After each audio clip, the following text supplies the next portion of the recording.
नरेंद्र मोदी जी एक बहन, माँ समान कहूँगी, एक बहन बरसों से आपका इंतज़ार कर रही है। जैसे रामलला अपने भवन का इंतज़ार कर रहे थे, एक बहन भी अपने उस घड़ी की शायद प्रतीक्षा करती होगी कि कब उनके पति उनको उस दर्जे को देंगे। तो मैं कहती हूँ इससे शुभ मुहूर्त और कभी नहीं हो पाएगा। शुभ समय हो, शुभ तारीख, शुभ समय में रामलला अपने भवन में विराजेंगे और रसोता बहन जी के साथ विराजे तो देश के लिए, देश और देश की बेटियों के लिए भी, आदि आबादी जिसे कहते हैं, उनके मन में भी बहुत खुशी होगी। और नरेंद्र मोदी जी खुद सनातनी है, मैं उनसे कहना चाहूँगी कि अपने धर्म का अनुसरण करिए, अपने वेदों का जो ज्ञान है उसको दोहराइए, किसी अच्छे विशेषज्ञ से राय लीजिए और इतने बड़े पाप को होने से रोकिए। आत्मचिंतन, आत्ममंथन का समय बागेश्वर बाबा के लिए है, परंतु देश की जनता के लिए भी है कि ये लोग केवल राजनीति के लिए भगवान राम की पूजा करते हैं, इनके मन में राम नहीं है, इनके दिल में राम नहीं है। बड़ी स्वरूप में मोदी जी रामलला के इतने से स्वरूप को उंगली पकड़ के लेकर जा रहे हैं। मेरे पिता ने मुझे उंगली पकड़ के चलना सिखाया है, मैंने अपने पिता को नहीं सिखाया। क्या लग रहा है मैम, एक तरफ राम मंदिर प्रतिष्ठा है, लेकिन चारों शंकराचार्य ने कहा है कि इनविटेशन नहीं है और जो प्राण प्रतिष्ठा हो रही है वो कहीं ना कहीं अधूरे मंदिर की नहीं होती, उन्होंने ऐसा कहा। देखिए, मुझे नहीं लगता मुझे इस पर कोई टिप्पणी करनी चाहिए, क्योंकि शंकराचार्य, आज हम जिस संस्कृति और जिस धर्म में मेरा जन्म हुआ है उसमें अगर ऐसा कहा जाता है कि जो आज हमारे देवी देवता हैं वो मंत्रों के अधीन हैं। हाँ। और मंत्रों को मानने वाले अगर खुद से ये बात कह रहे हैं शंकराचार्य रूप में कि जो प्राण प्रतिष्ठा है वो धर्म के विपरीत जाकर हो रही है, और ऐसा माहौल जो तैयार करा जा रहा है उस माहौल का हमारे देश में और हमारे धर्म, जैसे कि मैं सनातनी हूँ, मैं हिंदू परंपरा को मानती हूँ, तो उस परंपरा में उसकी जगह नहीं है कोई भी। तो मैं यही कहूँगी कि जो आज इस प्राण प्रतिष्ठा को कर रहे हैं, जैसे कि शंकराचार्य, क्योंकि अभी समय है 22 तारीख तक, और मेरा मानना है जब भगवान की बात होती है तो आखिरी समय तक यदि हमसे कोई गलती हो रही है तो मेरी बात को पूरा होने दीजिएगा, अगर आखिरी समय तक हम किसी गलती को सुधार सकते हैं तो ईश्वर के सामने उस गलती को समय रहते सुधारना चाहिए। और शंकराचार्य जी ने जैसे जैसे हमें आदेश दिया है वैसा उस परंपरा का, उस सनातनी परंपरा का निर्वहन होना चाहिए, और देश के प्रधानमंत्री जी को इस और गौर करना चाहिए। हाँ, लेकिन उसी पे शंकराचार्य के एक कह रहे हैं कि रामनवमी जब आने वाली है तो इससे अच्छा मुहूर्त, शुभ मुहूर्त और कौन सा है जब रामनवमी को करना चाहिए। देखिए, बिल्कुल, आज हम हर साल रामनवमी का त्यौहार बड़ी धूमधाम से पूरे देश ही नहीं पूरे विश्व भर में भी अलग अलग तरीके से मनाया जाता है। तो इसमें कोई दोहराए नहीं और इसमें कोई टिप्पणी करने की वजह भी नहीं है। राम जी का आना, वो 14 वर्ष का वनवास पूरा करके रामनवमी पर, जब रामनवमी अपने आप में बहुत बड़ा त्यौहार है, और मुझे ऐसा लगता है बहुत सारी चीज़ें ना करते हुए जो जिस परंपरा को हम, जिन तारीखों का विशेष महत्व है सनातनी परंपरा में, उस पे गौर करते हुए उस नियत तारीख को ये पूरा होना चाहिए। जहाँ एक तरफ बड़े बड़े एक्टर्स को इन्विटेशन गया, लेकिन चारों शंकराचार्य को राम मंदिर का इन्विटेशन ना जाना, ये अपने आप में एक बड़ी, मैं कहती हूँ, अब जो आज की देश में सरकार है, मुझे ऐसा लगता है वो केवल राजनीतिक सरकार है, उसको धर्म से कोई लेना देना नहीं। अगर होता तो, क्योंकि कोई भी हिंदू किसी भी धर्म का ना अपमान करता है, मेरा मानना ये है, तो उनको अपने धर्म का ख्याल रखना चाहिए। और हर व्यक्ति, क्योंकि नरेंद्र मोदी जी खुद सनातनी है, मैं उनसे कहना चाहूँगी कि अपने धर्म का अनुसरण करिए, अपने वेदों का जो ज्ञान है उसको दोहराइए, किसी अच्छे विशेषज्ञ से राय लीजिए और इतने बड़े पाप को होने से रोकिए। शास्त्रों के अनुसार विधि विधान से हमारे भगवान राम जी जो हैं वो अपने नए भवन में प्राण प्रतिष्ठा होगी, तो पूरे धर्म के लिए ये सौहार्द का, बहुत खुशी का विषय होगा। हम नहीं चाहते इसमें कहीं से कहीं तक की भी राजनीति हो। मोदी जी तो ये कह रहे हैं ना कि उन्होंने इतने गरीब लोगों को घर दिया है और साथ में एक राम जी को भी अब नया घर दे दिया। बिल्कुल बहुत खुशी की बात है कि रामलला अपने भवन में, अपने मंदिर में, जो बहुत सालों की 500 सालों की प्रतीक्षा के बाद अपने भवन में आएंगी, हम सबके लिए खुशी का विषय है, पूरे देश के लिए, पूरे विश्व भर के लिए बहुत अच्छा विषय है। परंतु मेरा सिर्फ इतना कहना है, जब इतने अच्छे शुभ काम में हमसे कोई गलती अगर हो रही है तो हम समय रहते उसको सुधारें। लेकिन आप खुद सनातनी है तो आपसे पूछूंगी, क्या लग रहा है, सनातन धर्म में कहा जाता है कि अगर किसी की वाइफ है तो वो साथ में पूजा बैठती है, लेकिन क्या देखिए, सबसे पहले तो मैं खुद एक महिला हूँ, इसलिए मेरा धर्म भी, मेरा हिंदू होने के बाद यदि कोई दूसरा धर्म बनता है तो एक महिला धर्म बनता है। तो निश्चित तौर पे जब एक बेटी का विवाह, एक लड़की का विवाह उसके किसी वर के साथ किया जाता है, तो उस टाइम जो वचन दिलवाए जाते हैं, जिन्हें 7 वचन कहा जाता है, उसमें से एक वचन ये भी होता है जो औरत अपने पति से कहती है कि आज शादी के बाद आप किसी भी धर्म के काम में अकेले नहीं बैठेंगे, आपके वाम अंग अंग में मैं आपके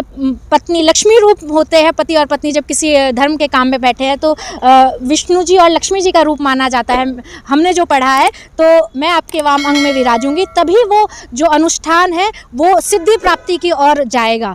तो नरेंद्र मोदी जी, एक बहन माँ समान कहूँगी, एक बहन बरसों से आपका इंतज़ार कर रही है। जैसे रामलला अपने भवन का इंतज़ार कर रहे थे, एक बहन भी अपने उस घड़ी की शायद प्रतीक्षा करती होगी कि कब उनके पति उनको उस दर्जे को देंगे। तो मैं कहती हूँ इससे शुभ मुहूर्त और कभी नहीं हो पाएगा।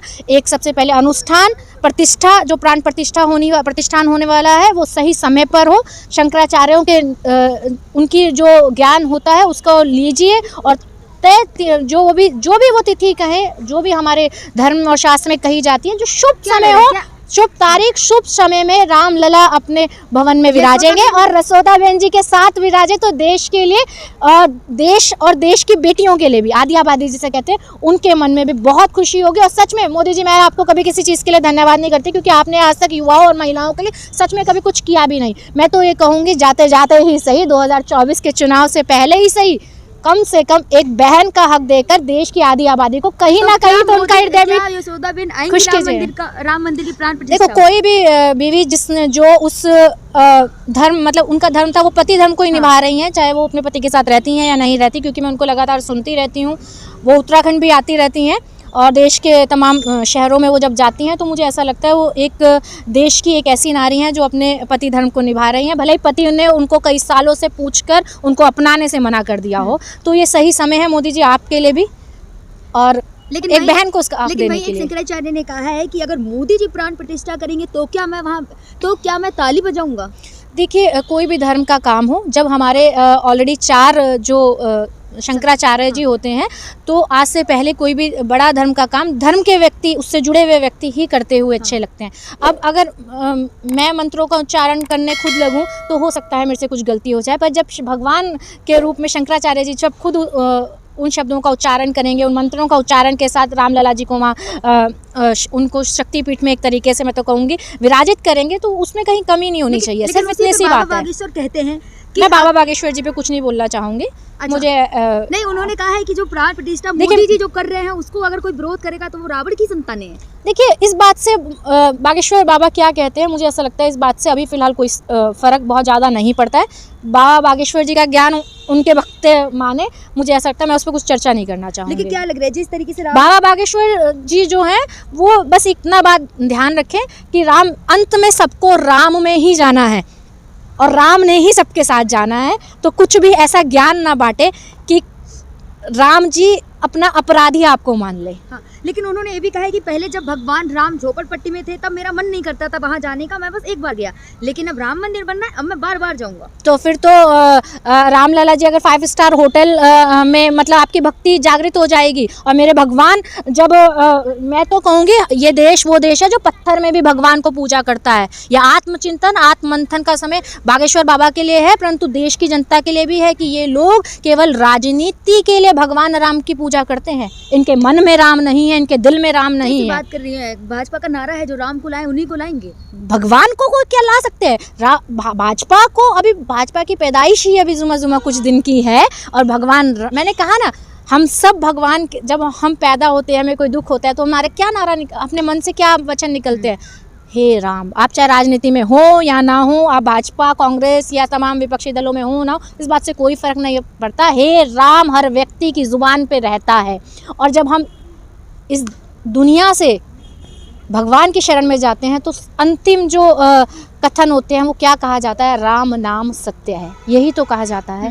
तो जब भगवान राम का नाम सत्य है तो ये लोग ऐरे गहरे नथु गहरे कहाँ से बीच में आ जाते हैं? था ना अभी कुछ दिन पहले कर्नाटक का सोशल मीडिया, कर्नाटक जो भाजपा की सोशल मीडिया है उस पर एक बड़ा दुख हो रहा था उसे देखते हुए कि भगवान राम जी का मंदिर बन रहा है और इस शुभ मुहूर्त पे, शुभ समय पे इतनी बड़ी स्वरूप में मोदी जी रामलला के इतने से स्वरूप को उंगली पकड़ के लेकर जा रहे हैं।